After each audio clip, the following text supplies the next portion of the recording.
Hey guys, it's Max. Got big news. There's big changes going on at Yieldmax'S, I think. I was looking through ULTY's positions and they look like they're using a new strategy. I haven't even spoken with anyone at Yieldmax'S yet. I just wanted to tell you what I knew. But Mike Coe, if you want to come on the show and explain to me what you guys are doing, I'd be happy to have you on. And I may be wrong, but I have a knack for evaluating strategy. So let's see if I'm right. Here's what I noticed. Here's ULTY's positions. I haven't been tracking them lately, but to tell you the truth, I was watching ETF Inspector last night, and he noticed that they were doing something different. He even said something, it looks like they're doing something different. So I got up this morning and got in the middle of it, and they're doing something. It's a modified lightning spread, but it looks like they're doing something different. Now, they still have on some of the old positions, which are just callers or even put spreads. A put spread's a caller. When you sell a put spread, it's the same thing as a caller. So they still have on old positions, but the yellow is the new and the green is the old. On a lot of these stocks, it looks like they've rolled to a new position. So I bet you what they're trying to do is reduce something called put drag. The time decay of the put that they bought was dragging on the portfolio too much. The time decay was eating up too much of the profit. What they were doing before is this trade. They own stock, sell a call, buy a put. All right, well, look at this put right here. See that thing that says theta? This thing's costing $15 a day. That's what 0.15 means, times 3,000 times. That's the put drag. Now, sure, they're bringing in, see the theta on the call. They're bringing in $23 a day, but still that $15 a day that was going out the door was, it's not ideal. This is just my interpretation. Like I say, I'd love to have Mike Coe come on and tell me what I got wrong or what I got right. But that's the old trade. So the new trade is this. Here's a trade. I got this from last night's trades, from the intraday trades from yesterday. They put this trade on yesterday. They have 110,000 shares of Celsius. They sold a call, out of the money call, and they bought a put. Right there, that's the same as they've always done, except this time they've also sold a put that's higher. So this sold put that's higher has theta decay. This thing earns $8 a day in theta decay. Okay. Well, this thing down here costs $4 a day in theta decay. The thing is, they bought twice as many puts down here. So they now have a structure where there's no put drag. The time decay from the sold put balances out the time decay from the bought put. And what that leaves them with is stock and a short call. In other words, it's a covered call with limited downside. You could call it a modified lightning spread. They did this trade in real life. I have the exact fills on right now. They're up. They did it for $195,000 credit, and if they took it off today, they're up like $200,000. They could take it off for $100,000 profit right now, and it brought in $195,000 credit. If you look at their positions, it looks to me like they're trying to build this type of structure. Some of the trades still have part of the old structure, and it looks like they're rolling to the new structure.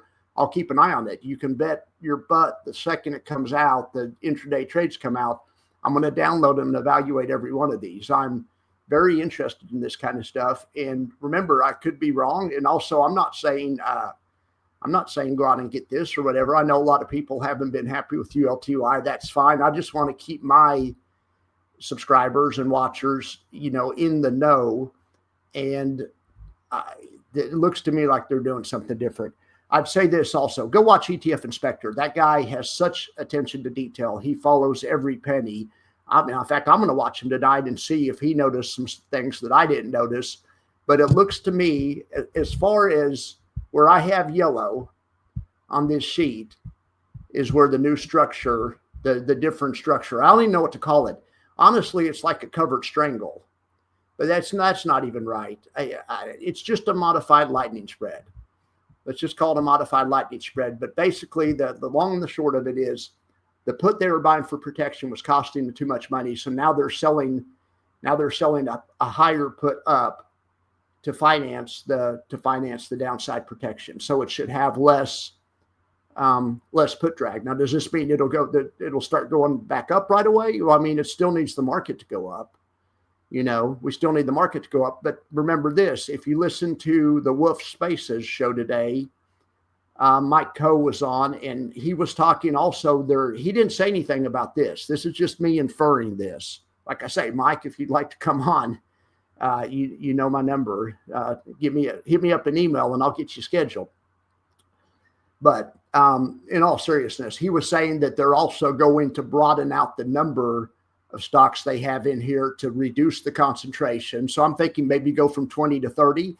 He also said they're going to consider more blue chippy type stocks. So maybe less exposure to these, crypto mining companies and stuff.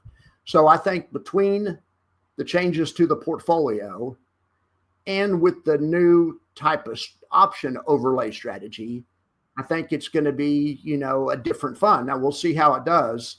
But like I say, I'm not telling you to go buy this. And speaking of that, this argument about do they eat their own cooking or whatever.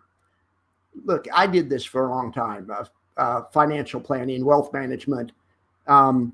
My dad's done it for years. My best friend is a lawyer, is a estate lawyer.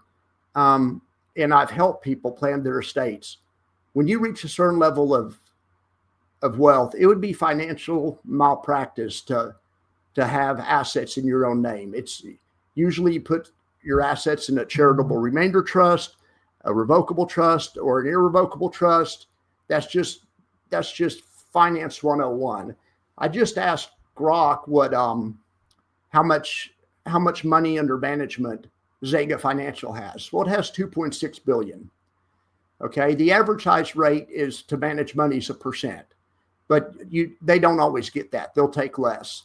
So let's say Jay gets 0.5% on 2.6 billion. That's 13 million a year. Now Jay has expenses and he has partners at Zega, I believe, or I think he has a partner or two. So you figure he's knocking down a couple of million a year, and he's been doing that for 10 or 20 years.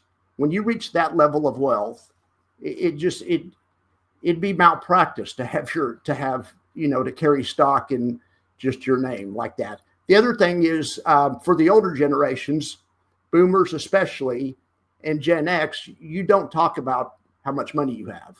There's no reason to show it off. It's gross to talk about how much money you have. In fact, if you're in that generation and you do talk about how much money you have, you're probably deeply insecure and probably don't really have that much money. So I think it's a generational thing, but I would bet you anything there's an estate lawyer somewhere in West Palm Beach right now that's drawing up a different form of trust that will show up in the SAI. So I would imagine we see that pretty soon. And I have no inside knowledge. I've just helped people do this for years. I'm not wealthy, but I have a lot of friends that are, and that, the eat your own cooking arguments, it's crazy. That's my prediction. I may be wrong. If I'm wrong, I'll come back on here and say I'm wrong someday, but I bet you anything we find out that I'm right. That's really all I want to say about that. Oh, the other thing though, is if that's what you think, if you really think that they don't eat their own cooking and they're trying to rip you off or whatever, sell the damn fund. Just go sell it. I mean, if that's really what you think, I mean, the guys at Yieldmax'S get mixed signals, because on Twitter, there's all these people saying all these things, but still ULTY, even after it's lost $1 billion in AUM, is still probably maybe the fourth biggest high yield fund in the world. I mean, so it's been pretty successful. I mean, if you count high yield as over 20%, I mean, you have the global X don't pay more than 20. You have maybe a handful of funds in the world. So it's extremely successful. But that's what they'll listen to. If you don't like it, or if you don't believe me, if you really think they don't eat their own cooking and they're just trying to rip you off, just go sell their damn fund, right? That'll get their attention. All right, guys. Thank you very much. Talk to you later.